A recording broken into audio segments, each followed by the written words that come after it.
আপনি কি জানেন শিশুর মস্তিষ্ক জন্মের পর শুধু খাবারে নয় বাবা মায়ের আচরণেও বেড়ে ওঠে? আর প্রতিদিনের কিছু টক্সিক পেরেন্টিং অভ্যেস শিশুদের মস্তিষ্কের ওপর গভীর প্রভাব সৃষ্টি করে।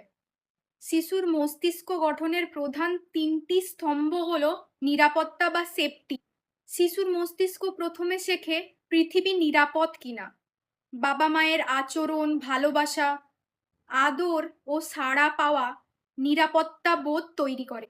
দ্বিতীয় হলো সংযোগ বা কানেকশন, কথা বলা, চোখে চোখ রেখে হাসা, কোলে নেওয়া। এসবের মাধ্যমে শিশুর মস্তিষ্কে নিউরাল কানেকশন তৈরি হয়। জীবনের প্রথম 5 বছর শিশুর মস্তিষ্ক গভীরভাবে বিকশিত হয়। 3, অভিজ্ঞতা বা এক্সপিরিয়েন্স, খেলা, গল্প শোনা, নতুন কিছু শেখা মস্তিষ্কের বিকাশকে ত্বরান্বিত করে। ইতিবাচক অভিজ্ঞতা শেখার ক্ষমতা বাড়ায়। এবার আমরা জানবো টক্সিক পেরেন্টিং কিভাবে শিশুর মস্তিষ্ককে গভীরভাবে প্রভাবিত করে।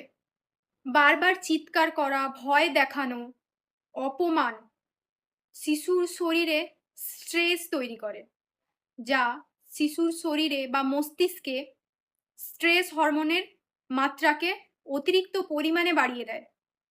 কর্টিসোলের লেভেল ধীরে ধীরে হাই হতে থাকে। দীর্ঘদিন এমন চলতে থাকলে শিশুর মস্তিষ্ক সার্ভাইভাল মোডে চলে যায়।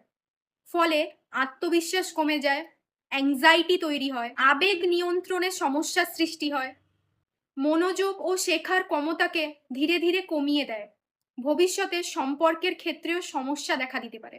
একটা গুরুত্বপূর্ণ কথা মনে রাখবেন, শিশুরা সবসময় বাবা মায়ের কথা মনে রাখে না, কিন্তু বাবা মায়ের কারণে তারা কেমন অনুভব করেছিল সেই অনুভূতি তাদের মস্তিষ্কে গভীরভাবে থেকে যায়।